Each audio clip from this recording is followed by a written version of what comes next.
Bismillahirrahmanirrahim. Assalamu alaikum, dear students. I am teacher Fahmara. How are you, class 6? I hope that by the grace of God you all will be perfectly fine. Now we start our lecture, so open your book of grammatry. Chapter number 31, punctuations, topic kinds of punctuations and exercise C. Lecture number 14, page number 152 to 155.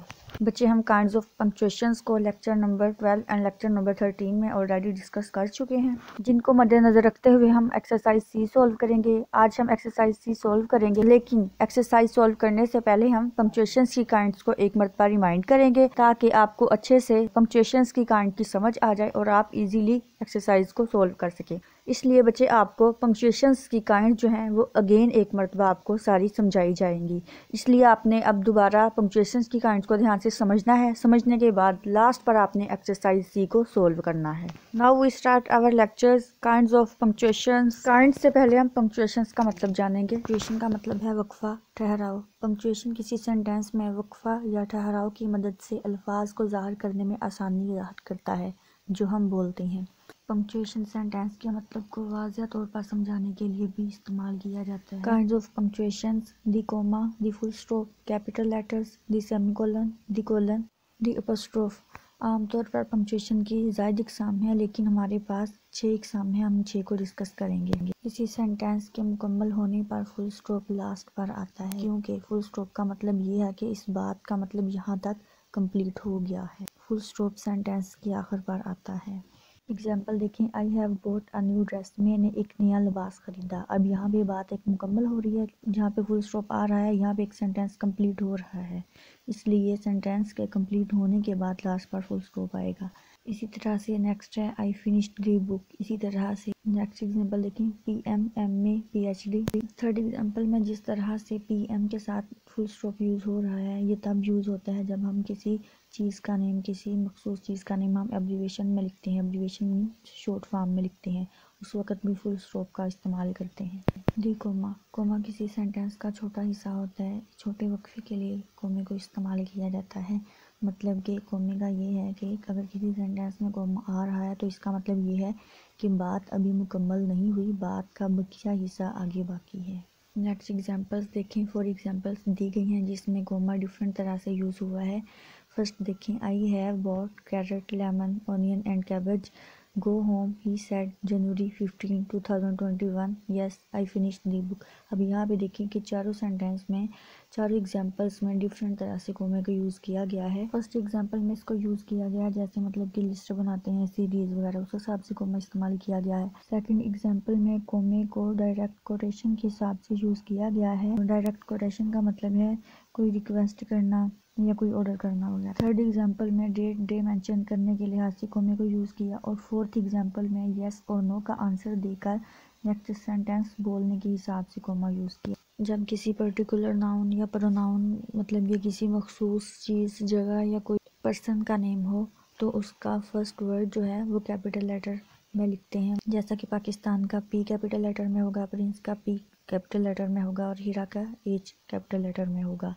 इसके अलावा जब कोई sentence लिखना शुरू करते हैं तो उसका फर्स्ट वर्ड जो होता है वो कैपिटल लेटर में होता है, और जब फुल स्टॉप पर वो सेंटेंस ख़त्म हो जाता है और हम नया सेंटेंस लिखना शुरू करते हैं तो उस सेंटेंस का जो फर्स्ट वर्ड होता है वो भी कैपिटल लेटर में लिखते हैं। सेमीकोलन किसी सेंटेंस में किसी बात के वक्फे को ज़ाहिर करता है। ये इंडिपेंडेंट क्लॉज या सेपरेट क्लॉज को कंपाउंड सेंटेंस के साथ जोड़ता है। नेक्स्ट एग्जाम्पल देखिए, my boss is very strict. ये हमारे पास एक इंडिपेंडेंट क्लॉज है। I try and finish all my work with in the given time, ये हमारे पास सेंटेंस है।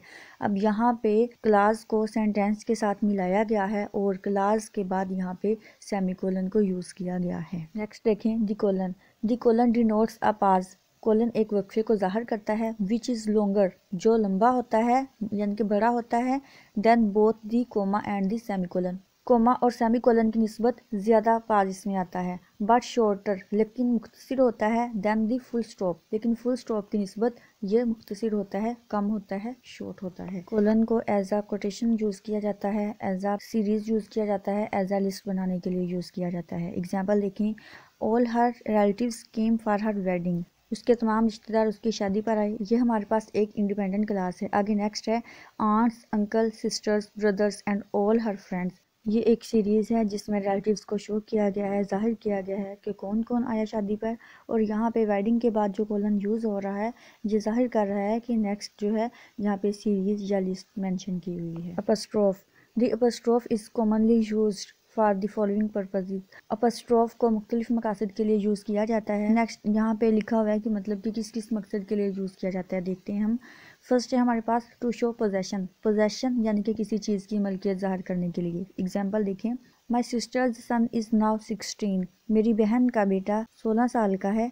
अब यहाँ पे देखें आप, माई सिस्टर्स सन, मलकियत किसकी है? सिस्टर की है। किसका बेटा? सिस्टर का। अब यहाँ पे सिस्टर और एस के दरमियान में अपस्ट्रोफ लगाया गया है, ये जाहिर करता है पोजेशन को कि sister's son. To show period of time, we have less than a week's time to finish this project. अब यहाँ पे वीक्स टाइम जो है, ये पीरियड ऑफ टाइम जो है, यहाँ पे वीक्स टाइम अपस्ट्रोफ है। नेक्स्ट देखें, to join words through the contraction, example I can't go to market, मैं मार्केट नहीं जा सकता।